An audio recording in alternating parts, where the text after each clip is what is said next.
Hi, this is Michael Waits, and welcome back to Insurance for the New Possible, a Chubb conversation. Today we are joined by Isabella Carvalho, a VP and Head of Digital for APAC at Chubb, and Rajive Keshup, a Director at Cathay Innovation.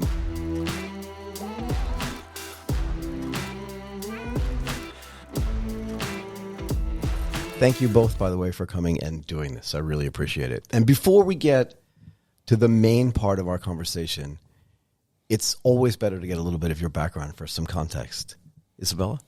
Yeah, so I had the digital business for Chubb in Asia Pacific.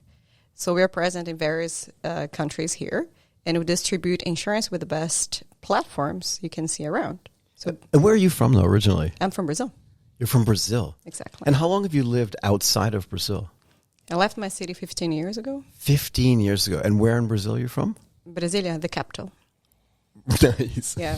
Nice. I've never been to Brazil, but at some point I have to get there. You're a new resident of Singapore. That's correct. 4 months. We'll get to that in a second as well. A little bit of baiting. Rajiv, how about you? Thank you for having me. I joined Cathay Innovation about 2 years ago, and we invest out of a number of funds here in Southeast Asia. So we're a venture capital firm, closely affiliated with Cathay Capital, which is a global private equity firm. Prior to this was an operator, so founded my own company, which I exited in New York. And then before that, had a career in management consulting. Most of my career was in New York City, and I was born and raised in Dubai. In Dubai? Mm-hmm. Really? Until what age? I finished, 15, and then high school, college, university, everything else in the States. Where did you go to high school in the United States? In Manhattan, Dwight. Oh, wow. Mm-hmm. Was that a big change for you? You mean moving away from the sand dunes? Moving away from Dubai, because when you moved away from Dubai... So when I was born in Dubai, it wasn't Dubai wasn't Dubai. Dubai was camels and desert and all of that. So it was a bit of a culture shock. But I mean, we as a household, we grew up watching American TV, so yeah, it's super seamless. Super seamless, an immediate transition. Into Absolutely, New York City. Easy, really easy peasy. What kind of company did you build? A pet services company. So we ran the largest doggy daycare and pet services business in the city of New York. Interesting. Yeah. And have you always been in the insurance business? No, I haven't. So I also have a background in management consulting. I was in strategy consulting for a number of years. And over time, started specializing more in healthcare and financial services. Right.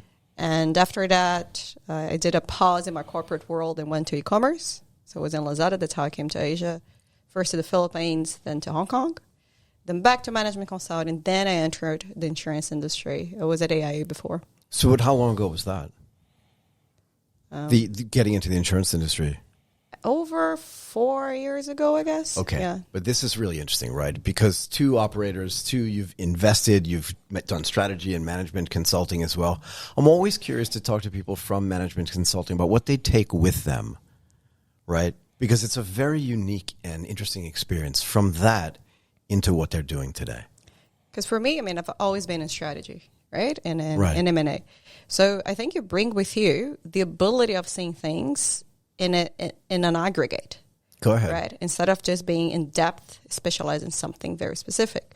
So it helps you really to bring framework to the business. That's the key thing though, right? Exactly. And when I think about investments, right, I did strategic investments in the past. It really helps you to look beyond what the company is today and really imagine the different futures that will inform whether you're going to invest in those companies or not, or in my case, because I was looking at more strategic partnerships as well, followed by investments, how those strategic partnerships would add value to the companies and then influence the decision on investing or not. Right. That in our case wouldn't be, in my past life, right, not only a financial decision, but also oftentimes a strategic decision. What's the separation between strategic and financial? Because, of course, typically you have some financial hurdles you want to see in a deal. Right? But if you are a corporate and you also have strategic objectives from this deal, right, then you're going to have another set of KPIs you're going to be looking at. So instead of just doing evaluation, saying, okay, hey, that's how much I want to achieve with that company, I'm going to say, hey, let's do the financial valuation in parallel to strategic valuation. Right. So say, okay, can I, in our case, sell insurance through this company or enhance my value proposition with the services that those companies are giving to me? And how much does that add value to my core business to justify the overall investment, even though potentially the financial hurdles are not fully met? Then you have a more holistic type of valuation. But of course, it just applies if you have a strategic angle to the deal, which might not always be the case, right? I don't know for you how it works. For me, I left consulting primarily because I was doing a lot of strategy and financial consulting for private equity and for the technology sector. And so one of the things that I loved about my work was I got to see things in aggregate. So I got to see one sector, but a variety of problems within that sector.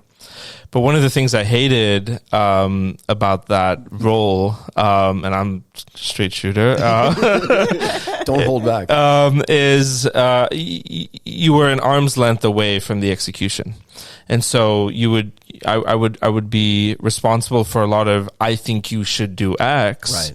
But then somebody else went and did X, right? Right. And you couldn't control it. Like once you gave that advice, you couldn't. I don't want to say micromanage.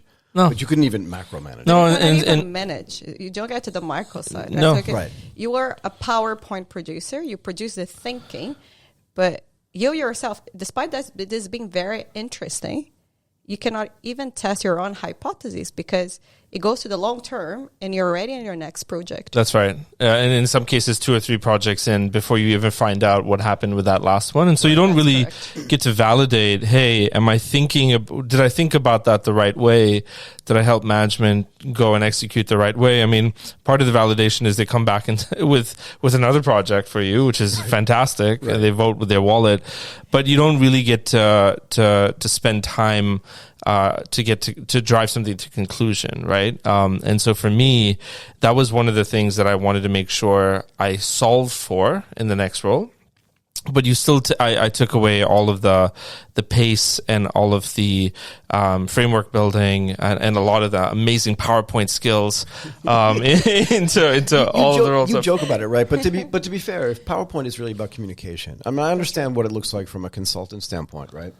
But I struggle with building those presentations, even though I feel like I can communicate really well.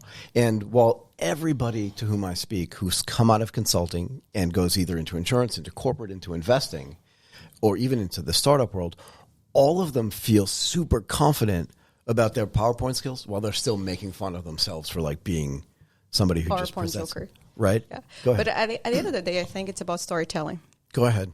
That's the point. Yeah, no, I completely agree. I mean, look, every company I think should be their own media company, right? And they should be able to tell their own story at some level, right?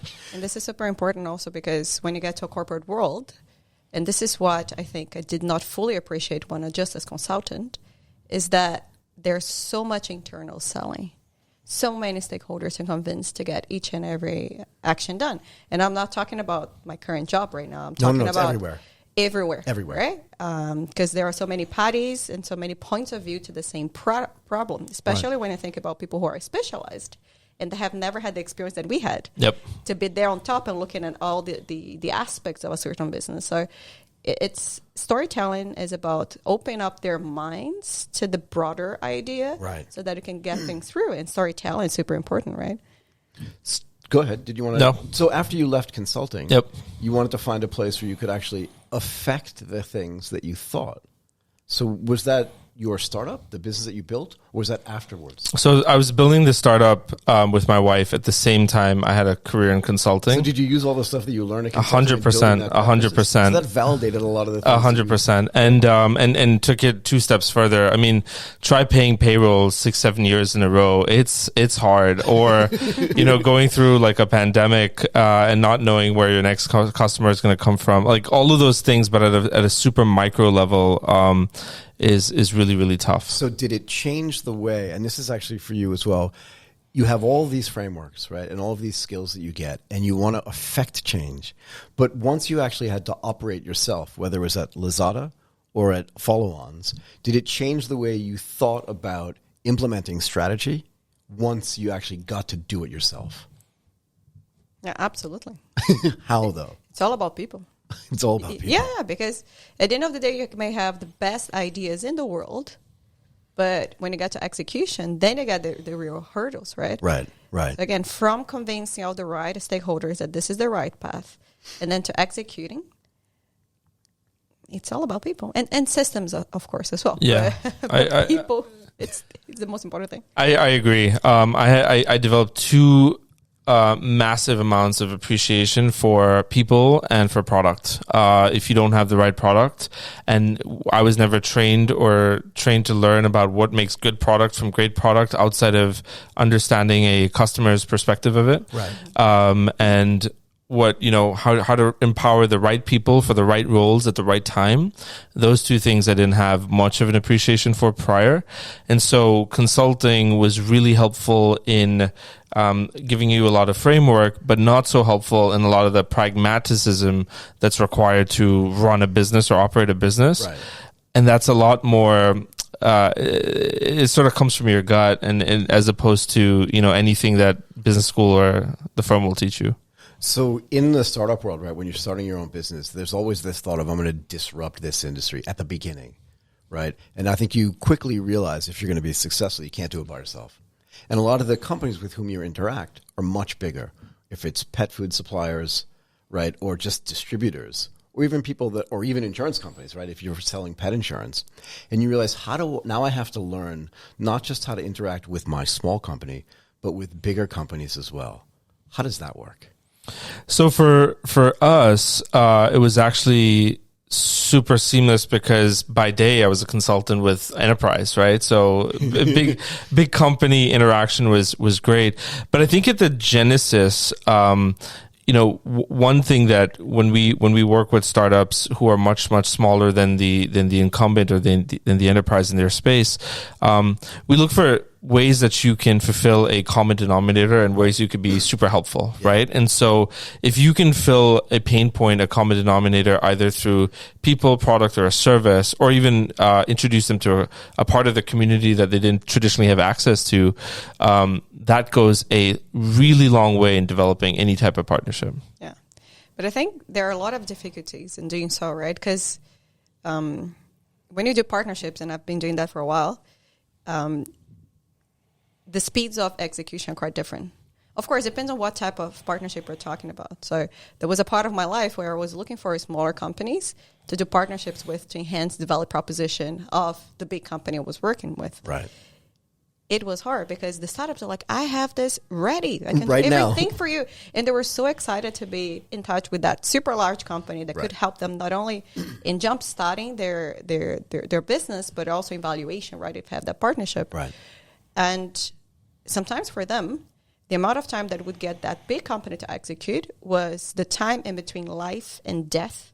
Right. Right? Right. Yep.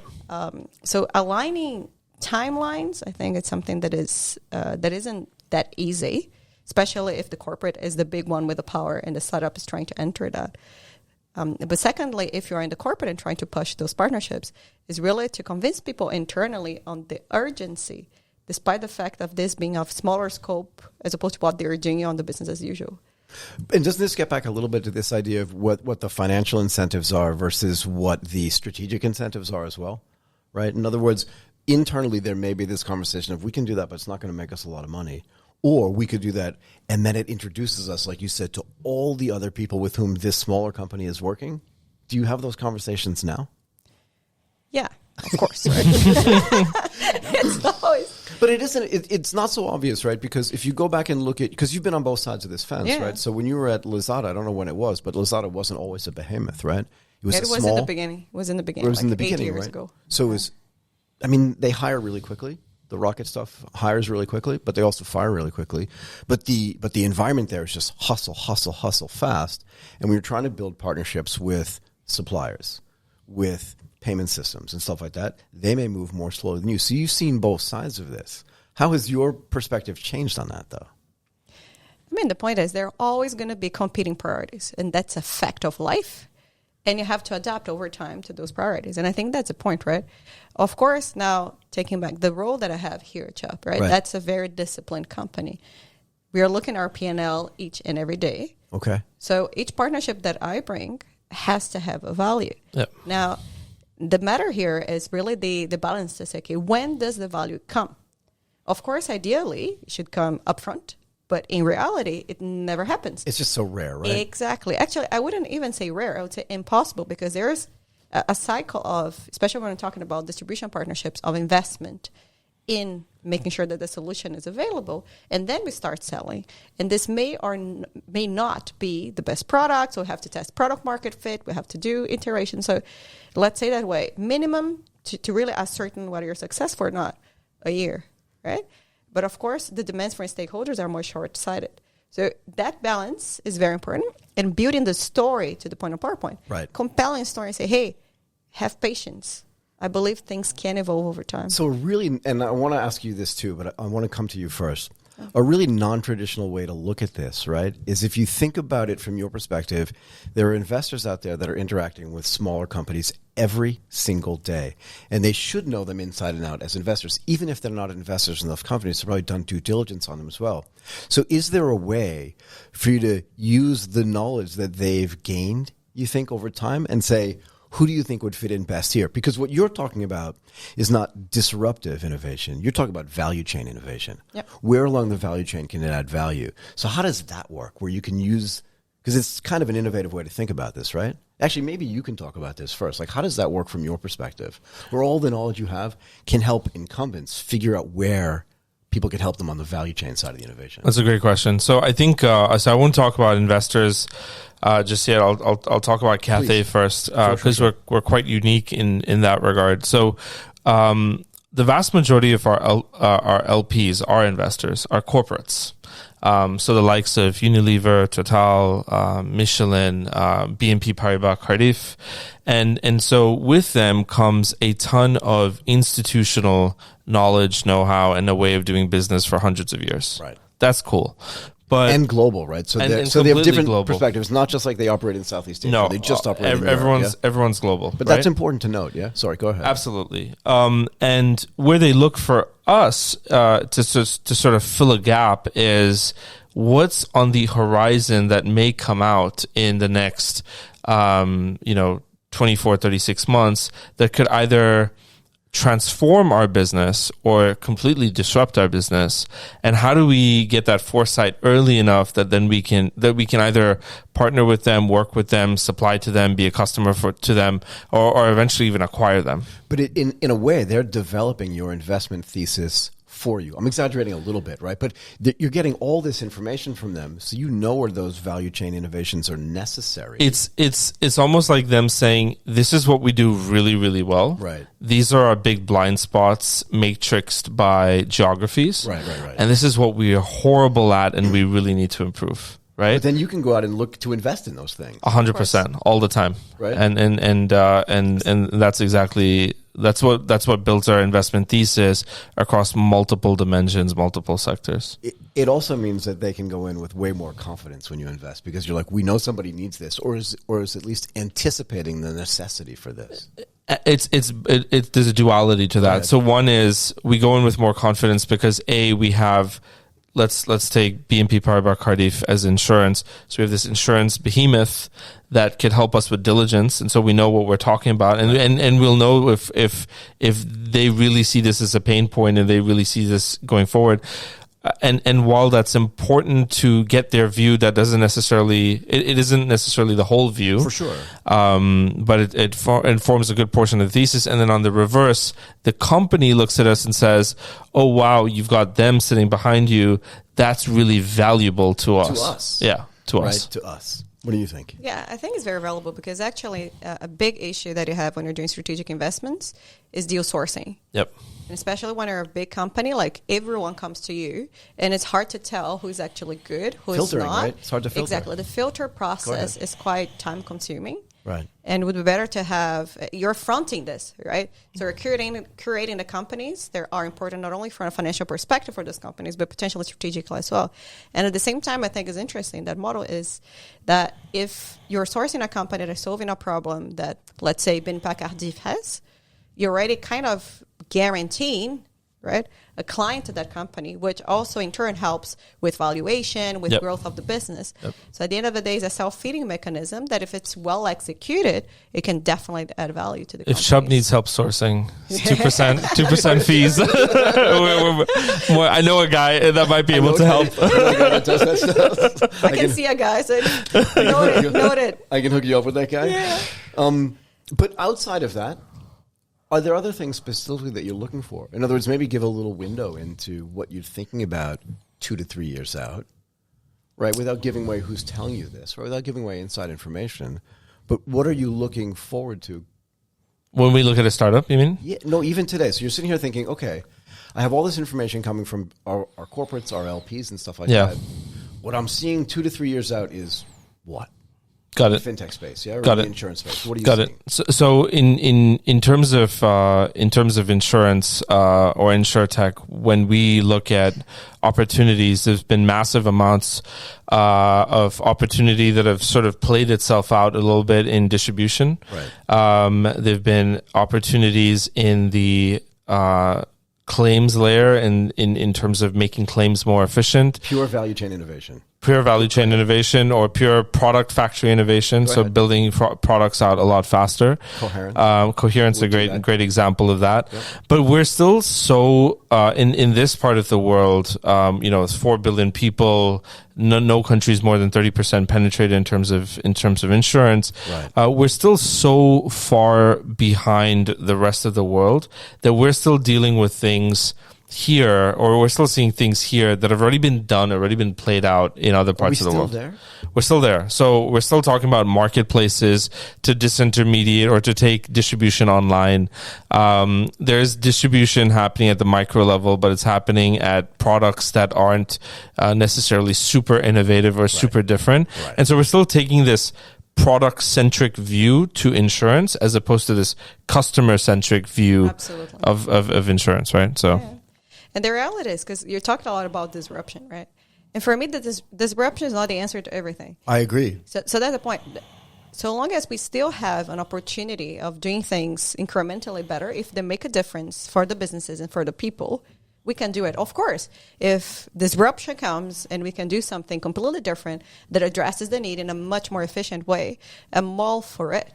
But I think here in the region, to your point, right, there's the basics, it's not there yet. So there's a lot of things that we have to do to build that foundational layer to then come with other things. Right? So I want to make the case that if you looked 5 years back, that a lot of companies wanted to come in and disrupt the insurance space. And it looked easy to do.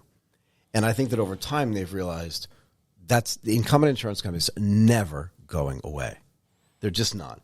And again, I want you to argue with me and tell me that I'm wrong or tell me why I'm right.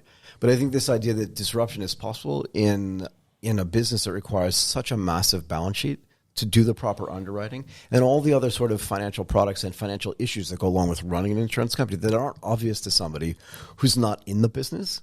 It just looks like write a policy, distribute it. Feels simple, but it's not. So the real question to me is really two. One, is disruption really even possible? Because I don't think so. But the second thing is, even if we don't have those pieces in place today, if we do look out like 3 to 5 years, what then are we going to be doing? So can you address the first one first? So when we looked at the region 3 to 5 years ago and said, okay, insurance is going to disrupt and sort of take on a large-scale insurance company, I think that's unfeasible because I think that's unfeasible across multiple dimensions. So you haven't disrupted the telco yet, you could try. You haven't disrupted your utilities company yet, you could try. All have undercurrents of not so great customer experience, but it is what it is. It's an incumbent sector. Now, but don't they feel like and I say this a lot, right? If you poke the bear a little bit, in other words, if you don't poke the bear to start off with, right, they're just going to keep doing the way they're doing. And customers you have to poke the bear. But that's my point. If customers at scale aren't complaining about the customer experience and there's nothing there to replace it, it doesn't matter. But once they look around and say, "Oh, somebody just poked us," then they can fix it. Sorry, go ahead. I interrupted you. No, I'm just saying that you have to poke the bear, but you cannot hug the bear. No. See the difference? So where is the area where the startup can come and add value and then force the incumbents to change? Yeah. Right. And I think that's the point. When I think about customer experience, that's a transformation that I've seen. I wouldn't say disruption, but because people are so used to have much better customer experience in the digital platforms that are non-insurance or even non-banking, that they look at us and say, hey, but why my experience with you is not like that? And this is triggering all insurers to do digital transformation, to do better apps, to talk about customer experience, things that you wouldn't see before, right? And this is happening already. They're almost counterintuitive to the business, actually, because I mean, the traditional insurance business is to collect money first. I'm being very rudimentary here. Collect money first and pay as late as possible and invest, your principal amount and make a ton of money. Right. And now you're saying, well, with transparent customer policy and customer experience, that latter part is all of a sudden going to change how. And so that's where startups can really make dents. But you're never going to dent large enough to really fundamentally change or completely get rid of an insurance company. But what you can do is work very closely with those parts of the value chain. And you could start to scale to own pieces of the value chain and do those better than the incumbent. But you're never going to have the Uber of insurance completely dismantle, insurance company X. It's not going to happen. And as a matter of fact, many of the players that try to disrupt the insurance industry, getting licensed, etc., you can see in the U.S. Yep. have horrible combined ratios. So they're really bleeding money and they're still trying to figure out what to do. So what about getting their experience layer together with a more traditional insurance risk layer? Right. That if you combine both, you may have the best possible for the customers, right? So when you talk about they're getting better experiences or customer experiences elsewhere, right? You have a place in mind. Where is that? Or what type of experiences, if you don't want to say Amazon or some other company like that, I think because you mentioned Uber, right? It's so similar to get a car with Uber or with Grab here. So you want your experience also with financial services to be seamless. Yeah. You do not want to click 1,000 times in an app to find a claims form in a PDF. Right. So, anecdotal example, but it's so true. I'll go once about. I'll give you an insurance example that's just done so much better, right? So I go buy the iPhone and I go buy Apple Care. And I go drop my iPhone and I walk over to Orchard Street and I'm like, fix this. And they're like, yeah, absolutely. Oh, you have this thing on your app. Okay, you have Apple Care. Boom, boom, boom, boom. Here's a new phone. That's insurance, right? It's called service, solution, experience. So that's why when I'm talking internally with the teams here, I'm like, it's funny because I've done that today. We were revising some screens, right, for a partner. And then I see underwritten by Chubb. I'm like, I do not want that word anymore. Yeah. I want designed. Because words matter, though. They really do matter. Because for me, that's the thing. You have to change the internal mentality first, then you can change the external results after. But if I come there with the mentality that I'm just underwriting the risk, that I do not call my clients a client, Partners. Right? How many cases do you have? Like, I don't want that language because I want people to feel also here, each time they're pricing a product, that it's about a person. Right. And to ask themselves, okay, would I buy this? Or would my mom buy this if that's the segment, right? So really to think about things that sell, things that matter, things that are relevant. Right. And that there is a person behind that thing that you call a product. I used to talk about this a lot. I used to say that Intel Inside campaign that they did with Microsoft was so powerful. Yep. Right, because it didn't even say what Intel did. Yep. It just said Intel Inside. It didn't say we make the x86 chip. It didn't say how powerful it was. It didn't say anything. Oh, that's what it was called. Okay. Whatever. But it didn't matter, right? It didn't say Pentium. It just said Intel Inside. Yep. And I used to ask companies, like, if you want to do this brand building thing, powered by Chubb, designed by Chubb, whatever it is. Yep. It's so important, right? And especially because it's very similar to what we do. Right. Because the majority of times we do B2B2C distribution. So literally we are inside. Unless you really pay attention, you might not even see that it's us. Yep. But if you see it, you need to understand that we are an enabler of an experience together with that partner. And for me, that's very important as well, because then the partner gets also more responsibility on the design of the journeys. Yep. We've seen with some partners that we had outside of the region here where they fully white labeled our solution. And when they do so, because this is one of their core products, their involvement is 100%. And this makes the product has a fantastic experience because it's their brand that is on the line, right? So I think once we collaborate like this and we really say, okay, we are co-designing something together to a joint audience that we want to delight at every step, then things get, better. And breath of fresh air. Have you seen, yeah, exactly. Have you seen this change on the investment side as well? So companies, particularly in the insurance space, don't come to anymore and say, we're going to disrupt this thing. And you're like, yeah, okay, maybe we'll talk to you. I haven't seen innovation take shape in the traditional definition of the form innovation in Southeast Asia in insurance. In the same way that I've seen in other parts of the world. Now, that's partially because we talked about 3 to 5 years ago. Right. You came and sort of what have you seen and what do you see 3 to 5 years out? Actually, one of the big parts of this market that haven't changed at the same pace of in other parts of the world is agents and agencies, and they're the biggest bane of of any innovation. This is hot take, guys.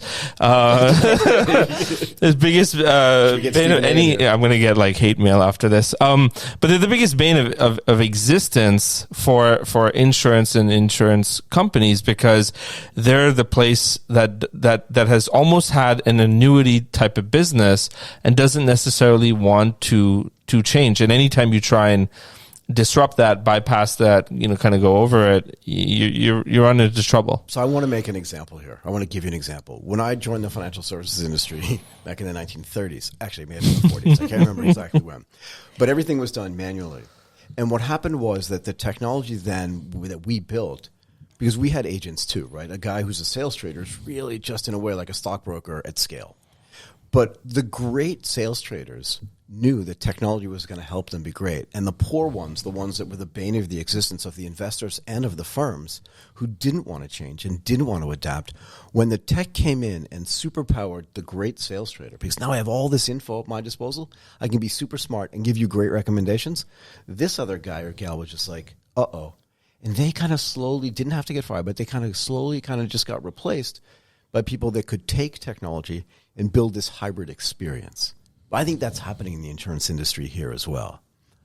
Over time has to happen, right?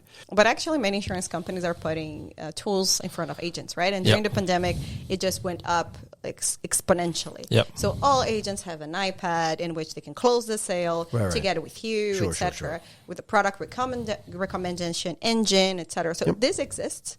But I think the fundamental point with agents is a gigantic conflict of interest because it doesn't matter how good we are in training them and trying to install best practices.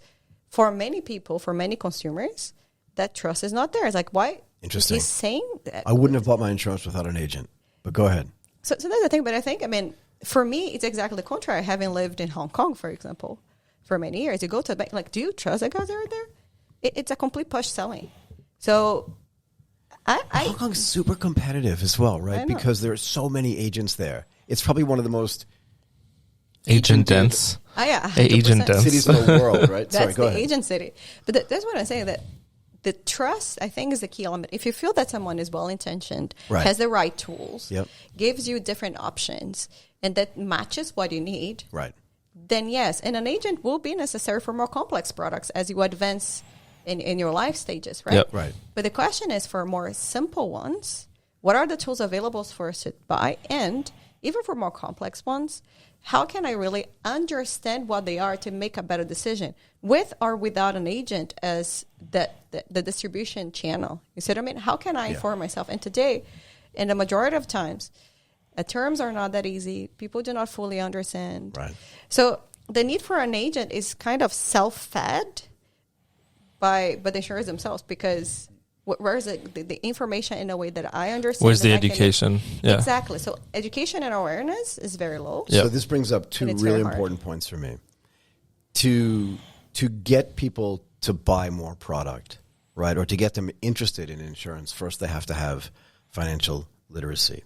But literacy really leads to inclusion, because in a region, specifically in this region where penetration is so low, how do you use the tech and maybe new distribution methods, maybe to you first and then to you, to make it more inclusive?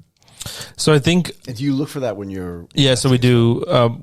We think part of the value chain of products are going to be direct a lot faster, and tech's going to really enable that or facilitate that, and greater partnerships between the insurer and the point of sale as a point of distribution to increase their margins will also facilitate that. So embedded, you're talking about. Completely embedded. Go ahead.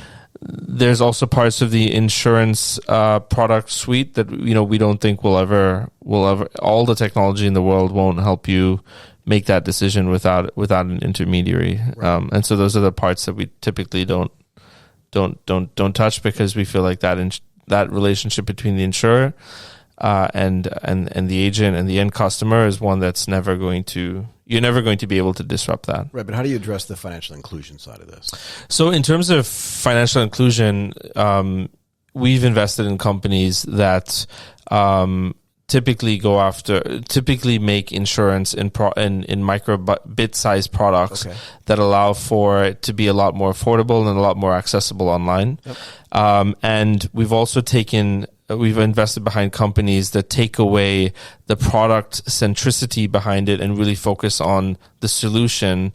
So I'm ensuring a specific pain point. I'm not giving you a product to address your pain point. Can you give an example of this, right? Because I understand this idea of product centricity. I'm really focused on the product. Sure. But what is this sort of pain point centricity? I need health insurance for this period of time. I need this specific health insurance for this specific amount of time, and I don't need anything else. And so I don't want to buy a comprehensive health insurance package that covers me for 12 months. Got it. What does inclusion look like to you? So partially is the same that you said, right? Because this is what we're doing. We're doing a lot of embedded insurance, micro coverages, et cetera. And as a matter of fact, for example, when you look at Grab, we insure a lot of their drivers, right? So it's already financial inclusion in a way, and we are designing more and more products for that audience. They're now a little bit more complex. They're really getting not only the drivers, but their families. So I'm very proud to say that in this way, we're helping a lot of people that otherwise would not have access to insurance. I think that's number one, and we should be continuing to do so. Mm-hmm. But I think number two is also about cross-selling, right? In the sense that we start with a micro coverage to cover for a specific event, but then we are teaching people when the claim is paid, when they utilize the product, that actual insurance matters, right? And over time and through that loop, we can start teaching them and say, hey, you might have other needs. So we are now developing some tools to help people to understand the full coverage, some calculators. So I really hope to put that live together with partners. Yep. So we build the end-to-end journey. Okay, you have a micro coverage, you learn a little bit more, and we're going to give you recommendations of what comes next. Right. I will say, shameless plug though. Shameless plug. It's not because I'm in the Chubb building. But actually, of all the insurers in Southeast Asia, the ones that we've worked with, Chubb happens to be on the forefront of willingness to embrace a go-to-market strategy that really empowers the customer. How does that manifest itself? Through all of their partnerships. So Chubb, by far, number one partner to a number of startups, number of embedded solutions, and I think that they make a very conscious effort to really use that as part of their go-to-market strategy, in addition to everything else that they do. And you see that show up. So Grab's a great example, but there's a whole host of other examples where Chubb's sort of empowered that solution, but you won't find them, anywhere in when you sort of look, unless you know who you're talking to and the insurer that sort of sits behind it. I mean, which gets back to what you were talking about all the way at the beginning, right? This idea of being there to help, but not necessarily having to have your name on everything. Yeah, we do need to right? be the forefront, because to be honest, when you have a brand such as, for example, in the Philippines, Gcash, we're never going to be stronger than them, right? So why try to put 60 million customers or something? Exactly, 66 million customers, fantastic customer experience, an amazing team, and we're very, very happy to partner with them. More to come in the next few weeks. So I'm very happy. So, but that's just to say, right? We cannot have a stronger brand than they have. So why not partner with them as they have access to those consumers with a shared vision and say, we're going to deliver to that, right? Right. But before you were asking about inclusion and innovations about that, right? So I think distribution just one part of it. Go ahead. And really making sure that we modularize our products, that we make them affordable, they really better understand our risk. But then I think if you want to go even further in this, then we need to have a lot of innovations in data to really better understand data, to have different pricing models. Because for us, of course, we are getting into spaces that auto insurers haven't gone before in the region. Historical data there. Yeah, so Go ahead. It's something that requires, as you can imagine, a risk position that sometimes is big for us, right? And we really need to evaluate each and every product very carefully. And it would be great, and this is what we're trying to develop, better data capabilities to help us to inform pricing and the risk position we want to take for new types of risks and for new types of audiences that might not be covered for insurance before. Right? How do you help people become more comfortable with risk? Because it's a tricky proposition, right? And you may say, like, I haven't thought about that, but you understand what I mean? Right? In other words, if you have operated in the stock market or as an investor, you're every day evaluating risk. And the more you have it, the more it's like you feel the pinch at first, and then after a while, you just don't feel it anymore, right? But risk is a tricky thing. And unless you have what we called on the trading desk some position, you can't feel the fluctuations in the market. So how do you help get people comfortable with, we're going to do this new thing. We don't have all the normal data that we normally have. We have alternative data, but it leads us to believe, based on risk analysis, that this is going to be okay. But you still have to convince somebody, yeah? So I think that the response is sandbox, right? With very clear parameters to say, okay, Sandbox. yeah, we want to launch this. We're going to test. That's the number of customers. These are the test variables. And this is what are going to be the leading indicators that we can continue or that we should discontinue this test. Mm-hmm. Easier said than done because it really depends on various factors. But in this day and age, it's very hard to say that what we come up in a desk is the truth if you don't test it. Absolutely. Right? You shouldn't ask me the question. I work in venture. My future net worth is tied to a lot of risky. So you would know, but you would definitely know. But again, you may talk to your friends that are outside the venture business. You're like, insurance. You have this easy life. But like, you have this easy life and it's all flashy and everything. And you're like, yeah, but the valuation changes that you read about in the paper are affect me every single day. I wait 6 months and then they show up. Either way, but you know what I mean, though, right? Yes. So, but how is that impacting the way you think about investing as well, the change in valuations over time? Look, the stock market has been around for 100 years and has traditionally returned 10% year on year for the last 100 years on average. On average, right? Right. So market timing is market timing is important, but when you widen the aperture and sort of look at everything in aggregate, it is actually not that important. However, in the microcosm that is my career in venture, it is very, very important. And so, like right now where we assess risk, where like, look, the VIX is at all-time high and we're just kind of sitting on our hands. And the VIX, you should explain to people what that is. The volatility index is at an all-time high and we're sitting on our hands. Is it an all-time high? It's pretty close. Okay, I haven't looked at the recently. Don't. It's just like my heart rate. It's also,